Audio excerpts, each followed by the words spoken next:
Hello, my fellow mercenaries and bounty hunters of the galaxy. Stick with me, it's going to be a long one today, but it's going to be interesting. We're going to discuss what it takes to make a great space game. And we're going to be comparing No Man's Sky as well as Starfield. My name is Cosmic. I make No Man's Sky and Starfield videos, of course, as well as Fallout 76 content, news, and stuff like that. So if you guys enjoyed the video, be sure to leave me a like. That'd be super appreciated. Let's get into it. So there's a lot of things that go into making a good space game. Obviously you're going to want fluid combat, you're going to want a variety of locations and creatures to run into. To me, it's not an interesting space game if you're not running into what look like alien creatures and alien life. Jumping into this a lot earlier than I expected to, but to me that's the most important thing. And it's something, and before I really dive into this, I don't want my Starfield fans to hear this and think that I don't like Starfield, because I love Starfield. It's one of my favorite games. But where I feel Starfield really drops the ball is a lot of the locations. Like if you look at this cave looks alien, but when I'm outside of this cave on this planet could be anywhere, like on Earth, it doesn't look alien. It's just a wide open desert. It's one thing that really disappoints me about Starfield. One thing that I was super excited to try when I saw the trailers from the game at E3, or not E3, but Game Awards, and you know, as we got updates before its release, it just doesn't have that alien feel to it. And as we'll discuss later on, when you get into No Man's Sky, it's something that No Man's Sky excels at, is making you feel like you're in an alien planet. Now, No Man's Sky can use its own increase in variety. Like, it needs new procedural generation engine and more it needs an overhaul to its fauna and flora as well. But look at this. You look at this desert that I'm in, and sure, this looks maybe futuristic, like a wasteland almost, but it doesn't look alien, which is really disappointing. And I feel like I should have recorded this on Mars in Starfield to really make this video stick. But what we're going to do now is we're going to get into something that when I started YouTube I didn't think I would do. We're going to get into some real life. We're going to compare it to real life outer space. Because I feel like when you make a space game, you have to draw inspiration from what's really around you. And it's something that I really appreciate Starfield doing, because Starfield, unlike No Man's Sky, is very realistic. It's grounded in reality, and that's something that I really enjoy about it, because I can role play in it very well, because I'm like, this seems real in this respect. Like the having to take care of your gear and the environmental hazards and stuff like that. That seems real. It looks real, but at the same time, it doesn't look alien, if that makes sense. You need variety. You need it to look alien, but more than anything, you need a sense of wonder. I'll never forget the first time that I encountered the artifacts on Starfield, and I wondered, like, man, this is cool. Where did these come from? Who made them? Are we going to get to see aliens, another life form in this game? Because to me, that's something that is sorely lacking. And I know I said we're going to get into some real life stuff, and we will in just a second. The artifacts remind me of real life monoliths. We have a monolith that was discovered in 2016 in Utah. It stood about 9 feet tall, and it's been removed. It got removed in 2020 because it was placed illegally. I don't have all the facts. I don't think it was human made, just because it had some unknown markings on it, and it's not the only monolith we discovered in our own solar system. Could it have been human made? Sure. But I do find it a bit coincidental that there's a monolith on Earth, there's a monolith on Mars, there's a monolith on Phobos, and there may be more in our solar system that I haven't even heard about. So I'm going to show you first the monolith on Phobos, discovered in the early 2000s. I know it was a Russian space probe that was sent to Mars, or sent to its moons Phobos in particular. Secondly, I'll show you the monolith on Mars. And then lastly, I'll show you the monolith, of course, on Earth. Space is one of those things, like, I'm a huge nerd for. I'm like, you know, like I said in one of my No Man's Sky videos, I look up at the stars at night and I'm just like, man, there's infinite possibility out there. I tell my daughter all the time, like, anything you can imagine is out there, can be out there. It's just unknowable. We have no idea. But that brings me to a Martian location on the planet Cydonia, which many of you may not know the name of, or be familiar with the name of, but it is where the face on Mars came from and is still located. NASA says this is just shadows reflecting on a weird way off the rock formation. I'm not telling you guys what to believe, but I don't believe that. Just like there's a pyramid on Mars, and a pyramid on Mars would be an immediate indicator that intelligent life used to live there, because I don't know if you guys know, Mars has a core similar to ours, mostly made of nickel, that would, you know, of course would spin. And a long millions of years ago, it stopped spinning. And what that did is it caused Mars to lose its atmosphere and we got stripped away by solar winds. And once that happened, without the weight of the atmosphere, it caused all the water on Mars' surface to evaporate. Now, they still have water in their ice caps, but that's the only water that they have frozen. The last thing we'll talk about when it comes to real life space is our moon itself. I feel like there's a reason we haven't been back there in 50 years. I know we have the technology. Some people say we just might not have felt the need to after the space race, after we already beat Russia up there. And I can kind of see that, but what I find far more interesting are these pictures that NASA edited and what appear to be structures on the other side of the moon, on the dark side of the moon. I firmly believe that there's a very good reason we didn't go back. I think that we were told not to go back by a specific species that's up there.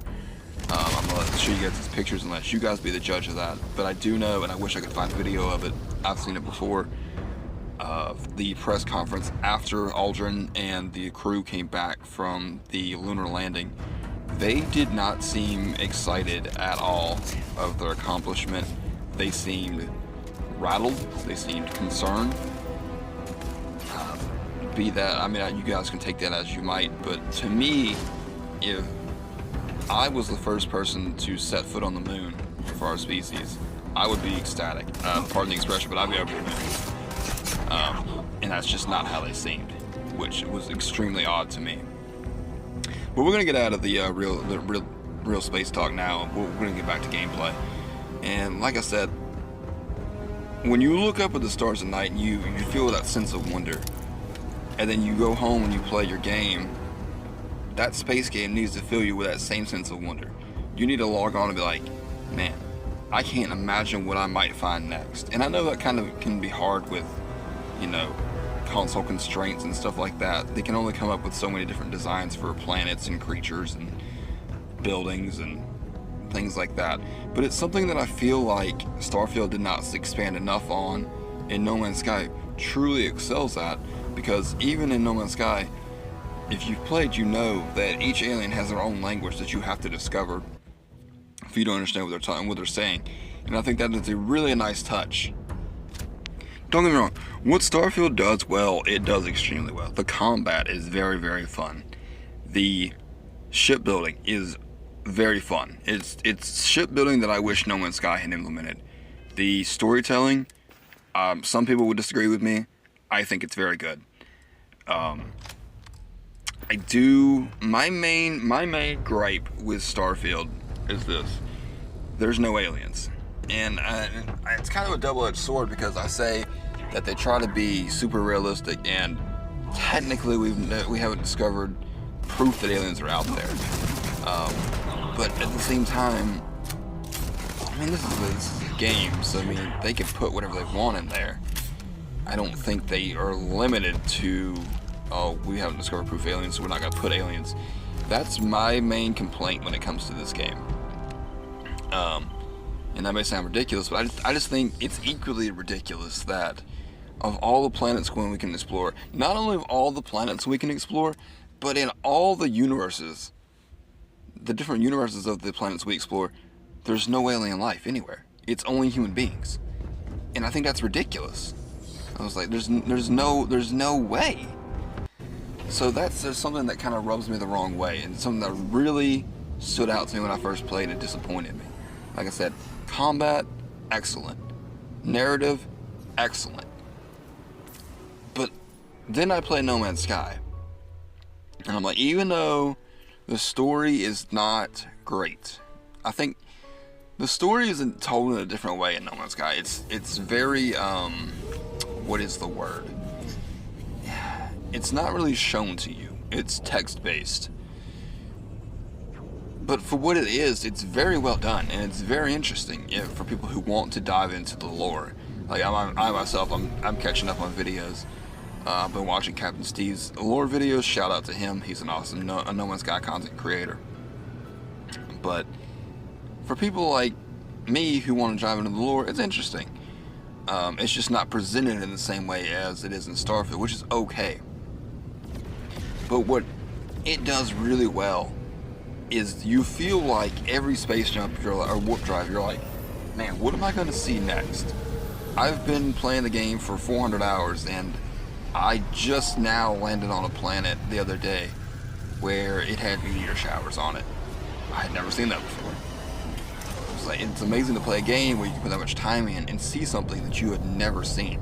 It really captures that sense of wonder that I've been saying is so important in space games.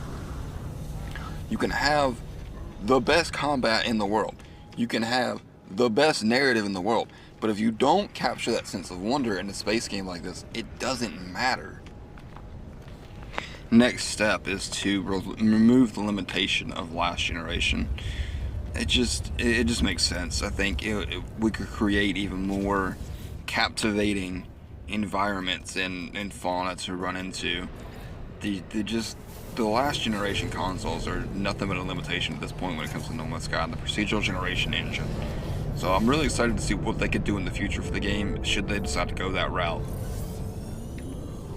But as we're in the atmosphere here, I just want to let you guys know that I've really enjoyed making this video. If you guys want to see more videos like this, let me know down in the comments.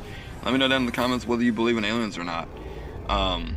Like I said, I never thought I would make a video like this. I am a huge believer. It's not something I ever thought that I would put on YouTube for other people to see, but I feel like when you enjoy space games like I do, and I know other people do as well, that you've got to draw inspiration from what's really out there, what you believe to be out there.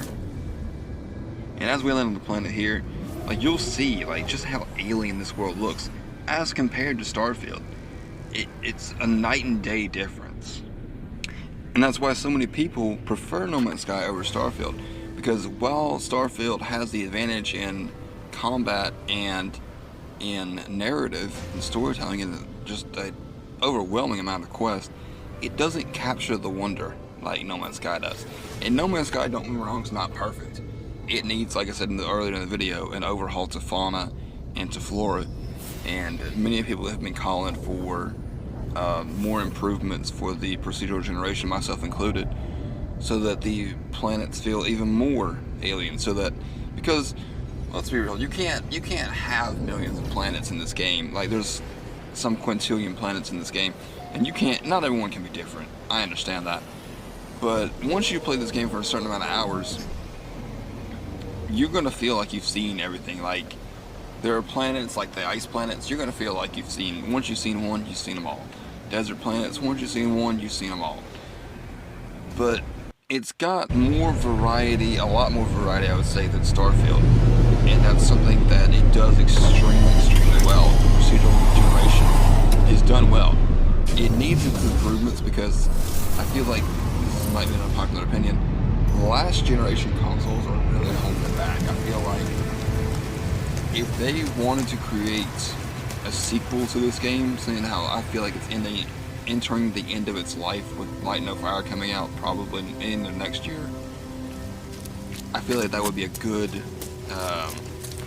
to me, like, to make a successful space games, you have games out there that are like Destiny, which I really enjoy, and it captures that sense of wonder as well. It's another game where You land on a planet and you're like, man, this planet looks alien. These enemies look alien. I love the lore behind Destiny. You have games like Mass Effect that look alien. Starfield, wildly enough, while being one of the newest space games out there, if not the newest, looks the least alien. And this is not a video to, like I said, hate on Starfield. I love Starfield. I would love to see them improve what I'm talking about. In a game about exploration that features a lot of space exploration, you've got to give the player a reason to want to explore. Otherwise, they're just like, I've seen it once, I've seen it a million times. There's no reason for me to even explore this. And then it's the boredom, and then it's leaving the game. And you don't want that. I really appreciate y'all sticking with me through this one. It's been a longer video than normal. I normally make about 10-minute long videos, so it's not been super duper long, but it has been longer. But it's been something I really enjoyed making. You guys let me know what you think down in the comments. Like I said, if you want to see more content like this. It's true.